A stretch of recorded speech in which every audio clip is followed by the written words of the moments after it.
आज का पहला प्रश्न है कि उत्तर प्रदेश के बुंदेलखंड क्षेत्र में सर्वाधिक औसत तापमान पाया जाता है। इसका प्रमुख कारण क्या है? ऑप्शन है कर्क रेखा का इसके निकट होना, पत्थरों एवं पहाड़ियों की अधिकता, जल संसाधन की कमी या फिर उपरोक्त सभी। जिसका सही जो आंसर है वो आपका है कर्क रेखा का इसके निकट होना ही इसका जो है वो सही आंसर है, क्योंकि कर्क रेखा के कारण ही, ठीक है, जो स्थान कर्क रेखा के सर्वाधिक पास होता है वहाँ तापमान सर्वाधिक पाया जाता है। इसलिए बुंदेलखंड क्षेत्र भी जो है वो कर्क रेखा के निकट है, इसलिए यहाँ पर तापमान पाया जा रहा है। अगला प्रश्न है, उत्तर प्रदेश में स्थित निम्नलिखित जिलों में किस एक में भाबर क्षेत्र का विस्तार नहीं है? सहारनपुर, पीलीभीत, लखीमपुर या फिर गोरखपुर। जिसका सही आंसर है वो आपका है डी ऑप्शन की गोरखपुर। भाबर क्षेत्र किसे कहते हैं? भाबर क्षेत्र जो है वह पर्वतीय भूभाग है जो कंकड़ और पत्थर से निर्मित है। इस क्षेत्र में नदियाँ लुप्त हो जाती हैं जो तराई क्षेत्र में फिर से प्रकट होती हैं, और इस क्षेत्र का भाबर प्रदेश का जो विस्तार है वो आपका बिजनौर, सहारनपुर, पीलीभीत और शाहजहांपुर और लखीमपुर में इनका विस्तार है। अगला प्रश्न है, निम्नलिखित में से किस एक की आकृति उत्तर प्रदेश के राजकीय चिन्ह में अंकित नहीं है? ऑप्शन है मछली, सारस, तीर या फिर धनुष। इसका सही जो आंसर है वो है आपका बी ऑप्शन सारस।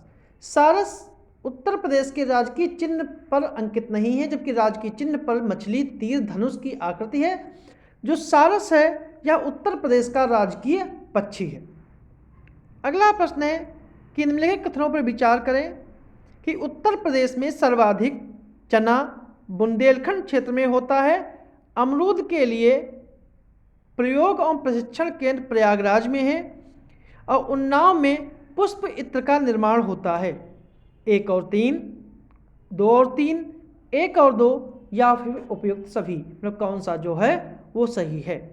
इसका सही जो आंसर है वो आपका है 1 और 2, मतलब सी ऑप्शन इसका सही है, क्योंकि उन्नाव में पुष्प इत्र का निर्माण नहीं होता है। पुष्प इत्र का निर्माण जो है वो कन्नौज में होता है। इसका निर्माण जो है कन्नौज में होता है, इसलिए इसका सी ऑप्शन जो है वो सही है। अगला प्रश्न है, निम्नलिखित युगों में से कौन सा सुमेलित नहीं है? सिगरेट निर्माण गाजियाबाद, बेंत की छड़ियाँ बरेली, दरी निर्माण मिर्जापुर, मिट्टी के खिलौने अलीगढ़। जो इसका सही जो आंसर है, जो सही सुमेलित नहीं है, वो है आपका डी ऑप्शन मिट्टी के खिलौने अलीगढ़, क्योंकि अलीगढ़ में मिट्टी के खिलौने नहीं, मिट्टी के खिलौनों के लिए आगरा और गोरखपुर प्रसिद्ध है, जबकि अलीगढ़ जो है वो ताला उद्योग के लिए प्रसिद्ध है। ताला उद्योग के लिए प्रसिद्ध है, इसलिए बी ऑप्शन जो है, सॉरी डी ऑप्शन जो है सही है। अगला प्रश्न है, बेतवा नहर द्वारा निम्नलिखित में से कौन सा जिला लाभान्वित नहीं होता है? झांसी, जालौन, हमीरपुर या फिर बांदा। प्रश्न नंबर 116।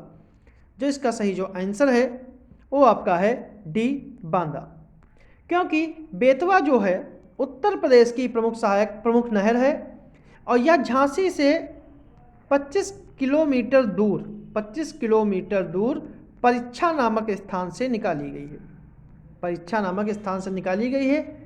इस नहर के द्वारा झांसी, जालौन और हमीरपुर में सिंचाई होती है। अगला प्रश्न है, फ्रिएटोफाइट्स पौधे पाए जाते हैं आर्द्रभूमि स्थलों पर, मरुस्थल में, नदियों के तट पर या फिर टुंड्रा प्रदेशों में। तो इसका सही जो आंसर है वो है आपका बी मरुस्थल में। फ्रिएटोफाइट्स पौधे मरुस्थल में पाए जाते हैं, और इन पौधों की जड़ें अत्यधिक लंबी होती हैं और भूमि में काफ़ी गहराई तक जाकर जल का अवशोषण करती हैं, इसलिए बी ऑप्शन इसका जो है सही है। अगला प्रश्न है, निम्नलिखित में से कौन सा उत्तर प्रदेश के कानपुर जिले में स्थित है? उत्तर प्रदेश लघु उद्योग निगम लिमिटेड, उत्तर प्रदेश वित्तीय निगम, या उत्तर प्रदेश राज्य औद्योगिक निगम, औद्योगिक विकास निगम, या फिर उपयुक्त सभी। इसका सही जो आंसर है वो आपका है डी ऑप्शन, उपयुक्त सभी। उत्तर प्रदेश लघु उद्योग निगम लिमिटेड की स्थापना जो है वो 1958 में हुई थी। उत्तर प्रदेश वित्तीय निगम की स्थापना 1954 में हुई थी और राज्य औद्योगिक विकास निगम की स्थापना जो है 1961 में हुई थी। इस प्रकार इसका डी ऑप्शन जो है वो सही है। ये तीनों जो हैं वो कानपुर में पाए जाते हैं। अगला प्रश्न है, निम्नलिखित में से कौन सा एक सत्य है? कौशी गंगा लौकी की प्रजाति है, शुष्क सम्राट धान की प्रजाति है, ग्रीन गोल्ड चाय की किस्म है, या फिर सभी कथन सत्य हैं। जो इसका सही जो आंसर है वो आपका है डी ऑप्शन कि सभी कथन जो हैं वो सत्य हैं। अगला प्रश्न है कि कर्मा निम्नलिखित में से किस जनजाति का नृत्य है? बुक्सा, खरवार, थारू, या फिर सहरिया। इसका सही जो आंसर है वो आपका है बी ऑप्शन, खरवार जनजाति। खरवार जनजाति जो है वो कर्मा नृत्य करती है। खरवार जनजाति के जो लोग हैं मुख्य रूप से कह सकते हैं सोनभद्र में रहते हैं। कहाँ रहते हैं? सोनभद्र में रहते हैं। और इनका मूल जो, अगर इनके मूल निवास की बात की जाए कि इनका मूल निवास क्या है, तो मूल निवास इनका जो है वो झारखंड का एक क्षेत्र है जिसका नाम है मलामू। वहाँ के ये मुख्य निवासी हैं। अगला प्रश्न है, मार्च 2023 में किस राज्य ने थंथई पेरियार वन्यजीव अभ्यारण्य को राज्य के 18वें वन्यजीव अभ्यारण्य के रूप में अधिसूचित किया है? ऑप्शन है तमिलनाडु, केरल, महाराष्ट्र, या फिर कर्नाटक। प्रश्न नंबर 122, जिसका सही जो आंसर है वो आपका है तमिलनाडु। मतलब ए ऑप्शन इसका जो है वो सही है, क्योंकि तमिलनाडु राज्य ने थंथई पेरियार वन्यजीव अभ्यारण्य को 18वां वन्यजीव अभ्यारण्य अधिसूचित किया है। राज्य सरकार की इस घोषणा से एशियाई हाथी संरक्षण को बढ़ावा मिलेगा और यह जो है थंथई पेरियार वन्यजीव अभ्यारण्य है यह आपका तमिलनाडु के इरोड जिले में स्थित है। अगला प्रश्न है, एक प्रश्न छूट गया शायद है, वो है मार्च 2023 में कौन सा भारतीय राज्य 100% विद्युतीकरण वाला रेलवे नेटवर्क वाला पहला राज्य बना है? गुजरात, महाराष्ट्र, हरियाणा, या फिर पंजाब। जो इसका सही जो आंसर है वो है आपका सी ऑप्शन, हरियाणा। हरियाणा जो है वो भारत का पहला राज्य बना है जहां पूर्ण रूप से 100% विद्युतीकरण रेलवे नेटवर्क है। यहाँ पर रेलवे नेटवर्क की लंबाई जो है हरियाणा में 1701 किलोमीटर की है और ये जो रेलवे लाइन है यह ब्रॉड गेज की रेलवे लाइन है, ब्रॉड गेज नेटवर्क की रेलवे लाइन है। अगला प्रश्न है, एशिया के सबसे बड़े अंतर्राष्ट्रीय खाद्य एवं आतिथ्य मेला आहार 2023 का आयोजन कहाँ पर किया गया? मुंबई, नई दिल्ली, बेंगलोर, जयपुर। तो कहाँ किया गया? इसका सही जो आंसर है वो आपका है बी, नई दिल्ली। अंतर्राष्ट्रीय खाद्य एवं आतिथ्य मेला आहार 2023 का आयोजन जो है, आहार 2023 का आयोजन जो है 14 मार्च से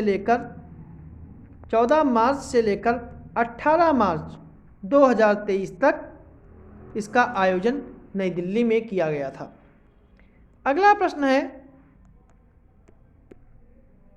मार्च 2023 में 19वीं बिम्स्टेक मंत्रिस्तरीय बैठक का आयोजन किया गया, जिसमें किस देश में BIMSTEC centre for the weather and climate की स्थापना का निर्णय लिया गया?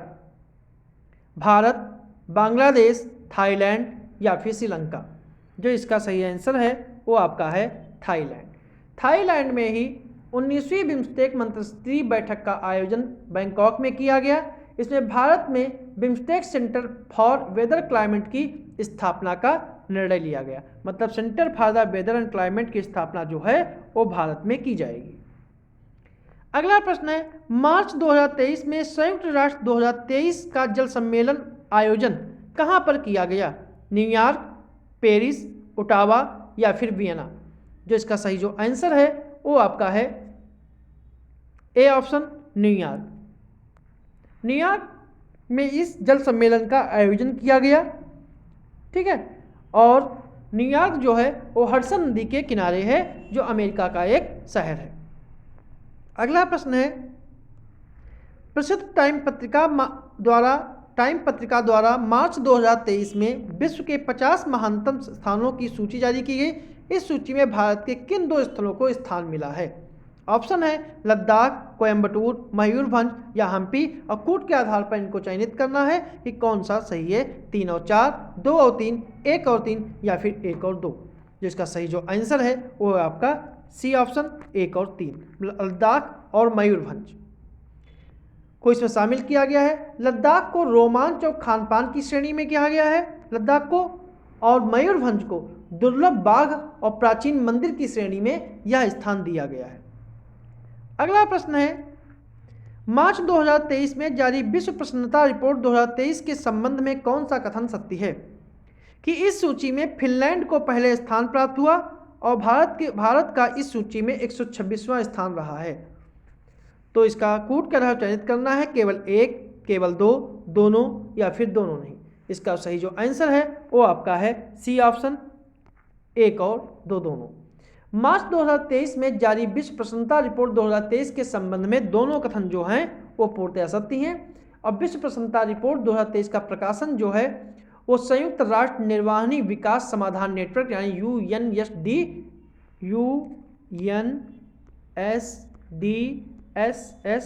के द्वारा किया जाता है।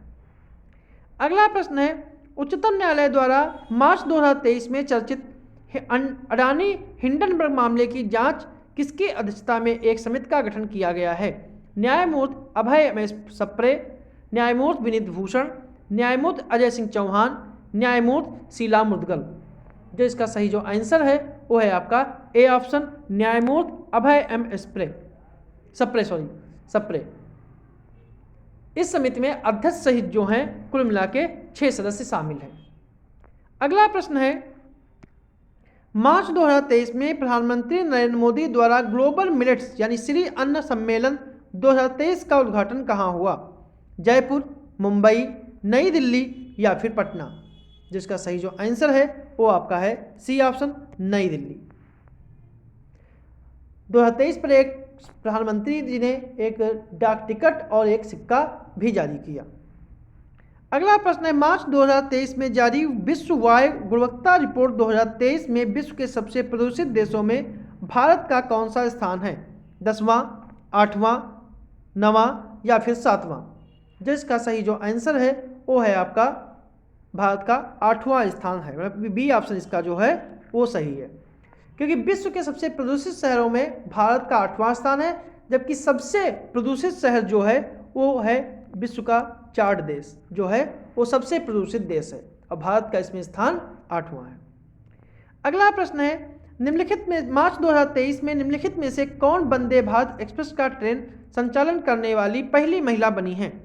सुरेखा यादव, प्रियंका चौधरी, सुनिधि सक्सेना या फिर सुमन कुमारी। जो इसका सही जो आंसर है वो आपका है A option Surekha Yadav. Surekha Yadav Vande Bharat express train चलाने वाली से संचालन करने वाली पहली महिला बनी है और सुरेखा यादव एशिया की कह सकते हैं, एशिया की पहली लोको पायलट भी हैं, जिन्होंने मुंबई के सोलापुर स्टेशन से मुंबई के CSMT स्टेशन के मध्य Vande Bharat high speed train का संचालन किया।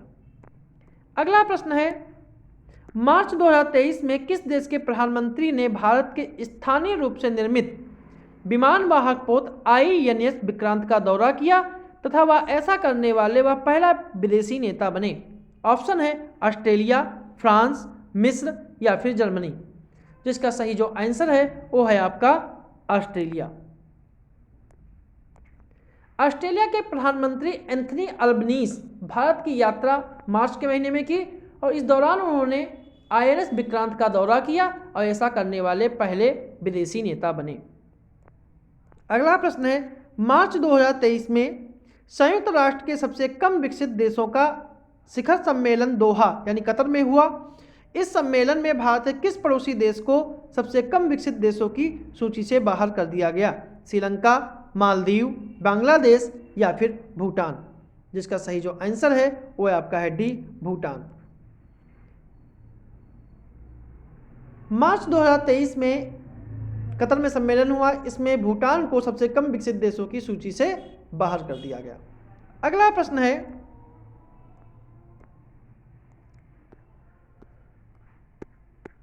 मार्च 2023 में भारत सरकार द्वारा नई विदेश व्यापार नीति 2023-24 की घोषणा की गई।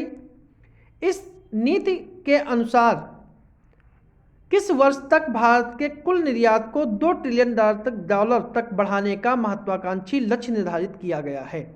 ऑप्शन है 2025 तक, 2025 तक, 2030 तक, 2035 तक, 2040 तक। जिसका सही जो आंसर है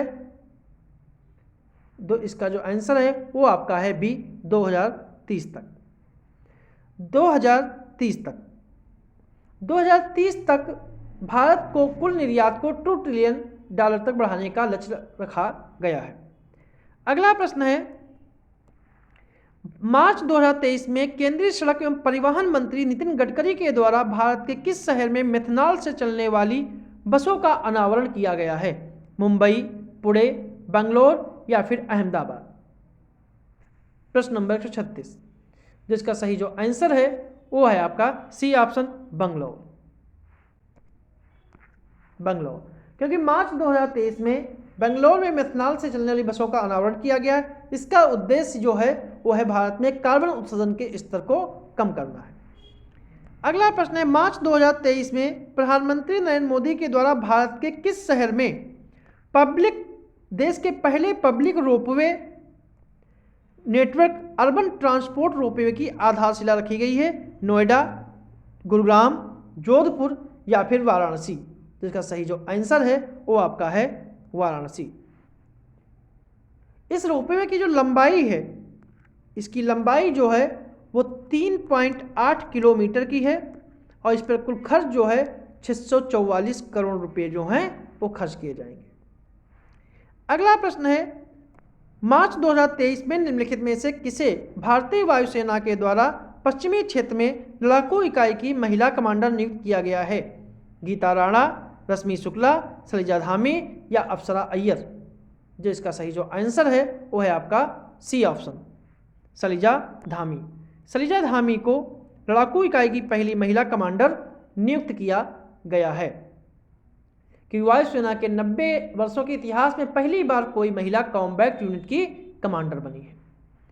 अगला प्रश्न है, निम्नलिखित में से कौन सा सही सुमेलित नहीं है? युद्धाभ्यास और उनके देश, जैसे ऑफेंडेक्स 2023 भारत एवं 23 दक्षिण अफ्रीकी देश, फ्रिंजेक्स 2023 भारत और फ्रांस के बीच, खंजर 2023 भारत और किर्गिस्तान के बीच, बोल्ड कुरुक्षेत्र 2023 भारत और जापान के बीच? जिसका सही सुमेलित नहीं है वो आपका है,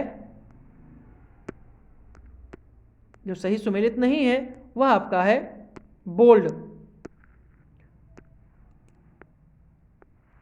जो सही सुमेलित नहीं है वह आपका है बोल्ड कुरुक्षेत्र 2023, या भारत और जापान के बीच नहीं है, या भारत और सिंगापुर के बीच है। भारत और सिंगापुर के बीच है। आज का आखिरी प्रश्न है कि मार्च 2023 में SCO के पर्यटन प्रशासन के प्रमुखों की बैठक का आयोजन कहाँ हुआ? वाराणसी, काबुल, तेहरान या फिर बीजिंग? जो इसका सही आंसर है वो है आपका वाराणसी। इसका जो पर्यटन प्रशासन के प्रमुखों की बैठक का आयोजन जो है वो वाराणसी, उत्तर प्रदेश के वाराणसी में हुआ। ये थे हमारे आज के प्रश्न।